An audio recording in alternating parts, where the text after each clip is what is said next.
I remember as a Catholic kid growing up in an area where we didn't like Catholics didn't get elected. I'm the first president elected statewide in the state of Delaware when I was a kid. Well, I looked at John Kennedy and said, well, he got elected. Why can't I get elected? By the way, I'm proud to be, as I said, the first vice president, first black woman to serve with a black president. I'm proud of the first black woman in the Supreme Court. There's just so much that we can do because together there's nothing. Look, this is the United States of America. Boy, oh boy, oh boy, oh boy, oh boy. On this episode of The Conspiracy Theorists Were Right, we have to talk about the mainstream liberal media actually holding the Biden administration accountable. For the first time in Biden's administration, we have seen consistent criticism from the mainstream liberal media. And just imagine, guys, if the mainstream liberal media had done their job at the beginning of Biden's presidency, where would we be right now, right? Joe Biden's approval ratings would be in probably the single digits, right? But the mainstream liberal media participated in a cover-up of Joe Biden's mental condition that they couldn't hide anymore after the CNN debate, where Joe Biden exposed himself to the world on the world stage, humiliated himself, humiliated the Democrat Party, humiliated the mainstream liberal media, who assured us that no. It is a conspiracy to say that Biden should take a cognitive test or that he has some issues. But it turns out that the actual conspiracy theorists were the mainstream liberal media and the Democrat Party pushing the conspiracy that Biden is cognitively fit for office, right? That was the real conspiracy. Now, again, the mainstream liberal media is admitting that, hey, we were wrong, okay? We got this totally wrong. And now, again, they're covering the administration. However, the administration, the campaign, they're still trying to gaslight people into believing that Biden is perfectly fine, even though behind closed doors, Democrats are having a full-blown panic. And it's funny because although the mainstream liberal media may be acknowledging reality, the Biden campaign is still refusing to do so, going as far as to continue to lie and make excuses for Joe Biden's performance. Like Karine's Pierre claiming that, well, Biden, he had jet lag, even though the dude had been in the country for like 13 days, right, before this debate. Well, he had jet lag, okay? And Biden had a cold, even though nobody knew that Biden actually had a cold, or there was no reports about Biden feeling sick or anything like that, okay? None of that stuff, right? Karine's Pierre also claimed that Biden hadn't seen a doctor since February. However, it has come out that Biden actually saw a doctor after the debate performance because it was just that bad that this guy went to the doctor.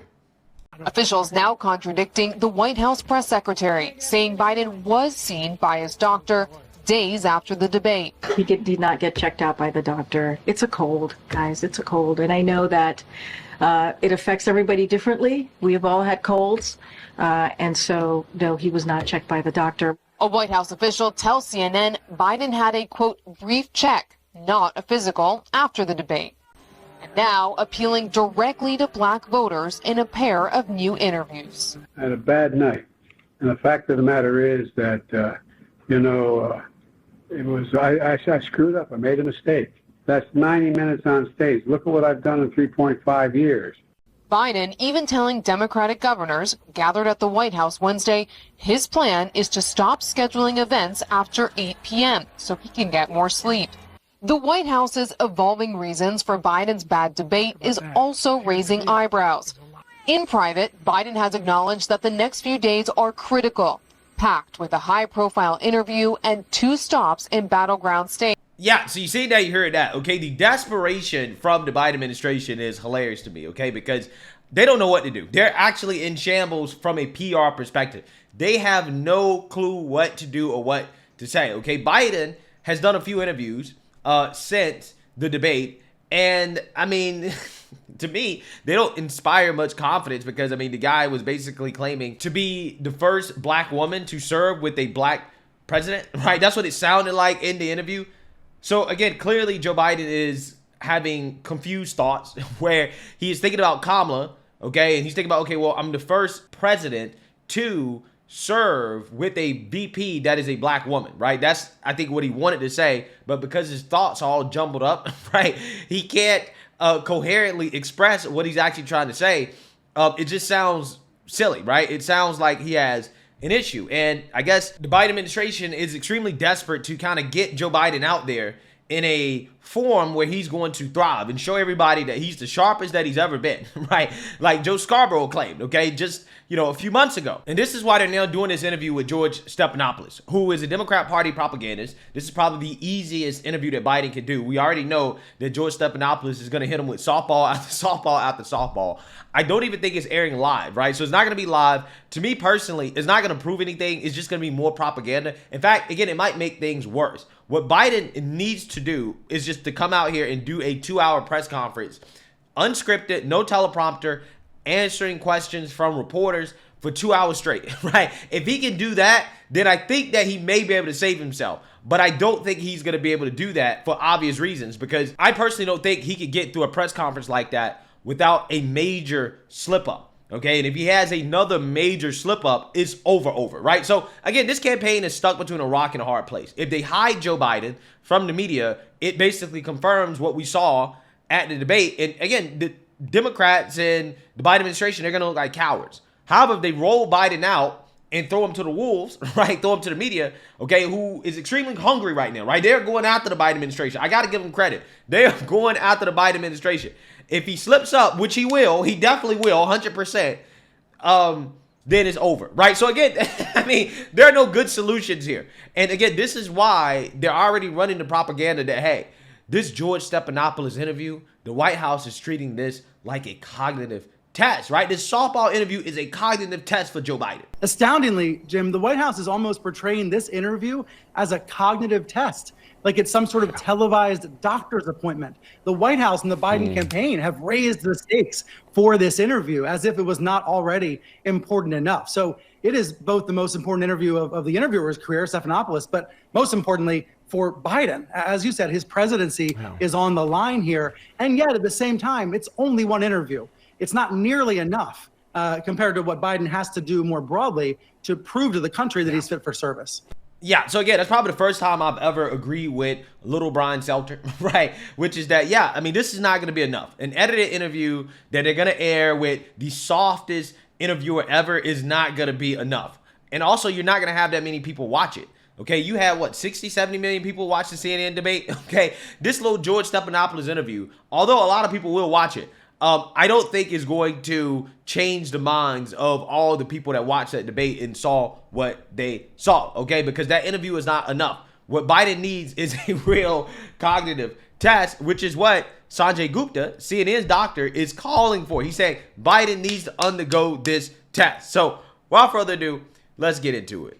Voters closely watch President Biden's next move. CNN's chief medical correspondent, Dr. Sanjay Gupta, has a pointed suggestion for what the next move should be. In a new piece out on CNN.com this morning, Sanjay is calling for President Biden to undergo detailed cognitive and neurological testing and then share his results publicly. Dr. Sanjay Gupta joins us now.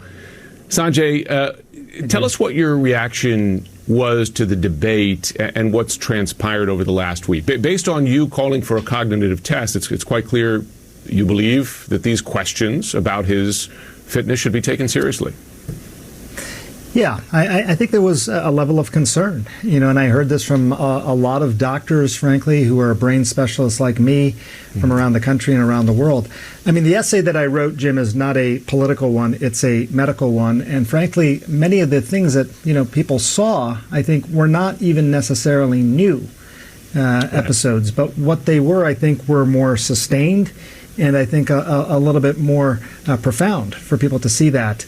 I think that's why testing can be so important. And I think the real question you're trying to answer is, are these episodes just episodes that could be explained by lots of things, a poor night's sleep, low blood sugar, viral illness, or is this reflective of something that is deeper, a condition that could potentially be treated as well, Jim? And I think that's a really important point.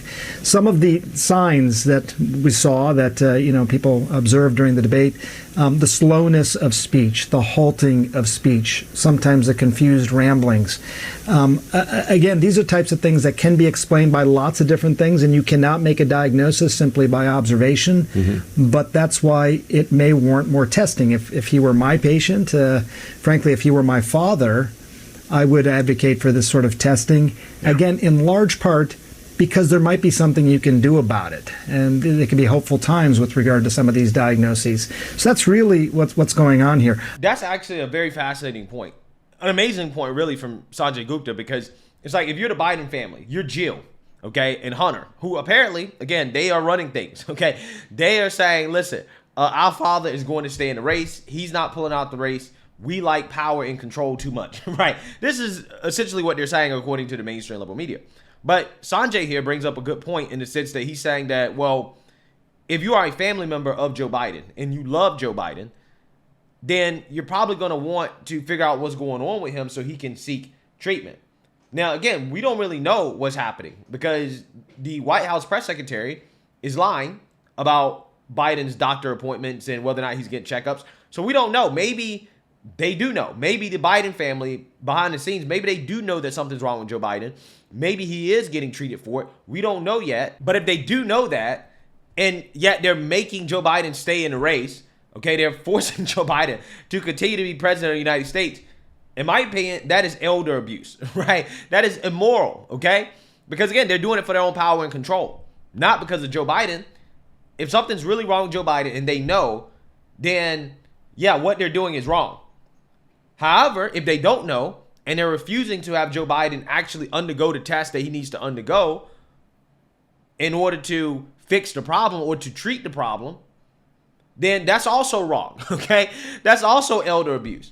So either way, it just looks bad, right? It looks really bad on the family right now. And again, this is a family that the mainstream liberal media went out of their way to protect. You guys remember how the mainstream liberal media was telling us how we can't criticize Hunter Biden because Hunter Biden is the son of Joe Biden and Joe Biden loves his son, right? They did that as a way to deflect any type of criticisms or questions about Hunter Biden's business deals overseas with his father. This is why they did it. Now, all of a sudden, there are reports about Hunter Biden advising Joe Biden to stay in the race and Hunter Biden basically calling the shots in regards to what the president's going to do. Now, all of a sudden, they want to trash Hunter Biden and call him out for what he is, which is a crackhead, right?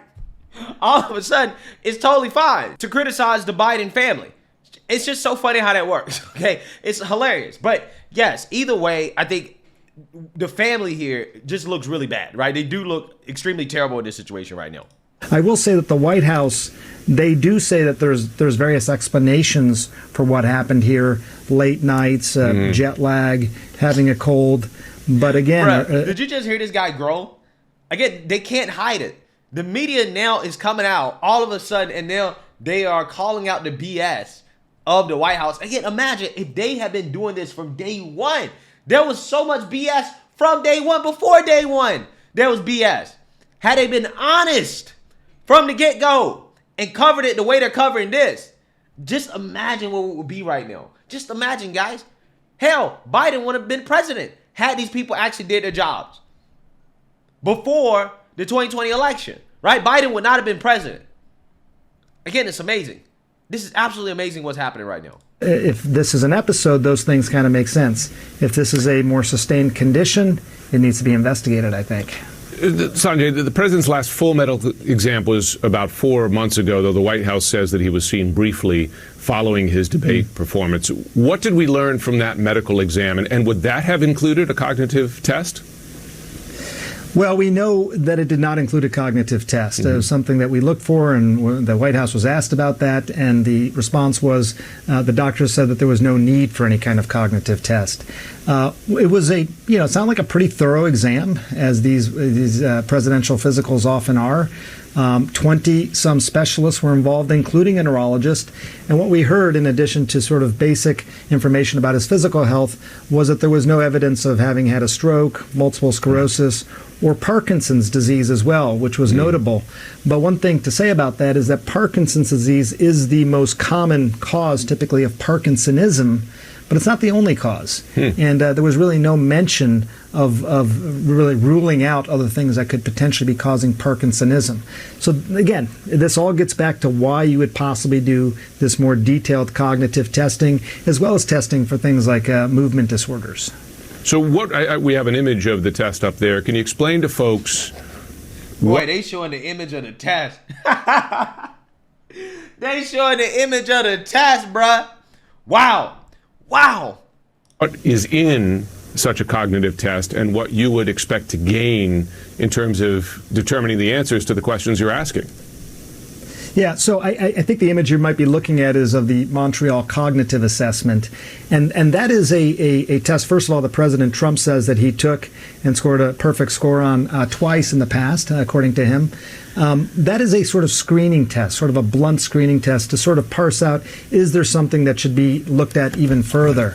Once you start to do more detailed cognitive testing, these are pretty involved, Jim. I mean, how many words can you name in the next minute starting with the letter T? How many animals can you name in the next minute? Things like that. But also looking at patterns, seeing if you can actually put patterns together. It's really looking at your executive functioning, your processing speed, and memory. And to do it properly, it takes time. You've got to get a very significant history and physical exam. You're often talking to the patient's family because they're the ones who often notice things first, and then really piecing it all together and trying to arrive at some conclusion. It's not easy, but it can be very worthwhile, Jim. Yeah. So you seen that, you heard that. CNN's doctor calling for Joe Biden to take a cognitive test. Here we are. The same people that ran propaganda on us during the COVID pandemic are now telling the truth about Joe Biden's mental condition. It's very fascinating to see how the media is evolving, how the presidential election season is evolving. I mean, this is probably one of the most fascinating stories that I've ever covered, okay? Because I literally witnessed the beginning when people were calling us conspiracy theorists for simply pointing out the fact that, hey, something's not right with Joe Biden. And we were doing this when the guy first declared that he was running for office, okay? When Biden first said, hey, I'm running for president, we said, yeah, something's wrong with this guy, okay? But, hey, we were dismissed, okay? We've been talking about it. We've been calling it out. And they said that we were conspiracy theorists, right? But it turns out, like all of the conspiracies, that, hey, we were right. The conspiracy theories were right. Okay, Team Conspiracy, right again. CNN demanding Biden take a cognitive test. Wow, amazing. Let me know what you guys think. Make sure you like, comment, and subscribe. Most importantly, share a Black conservative perspective. Peace.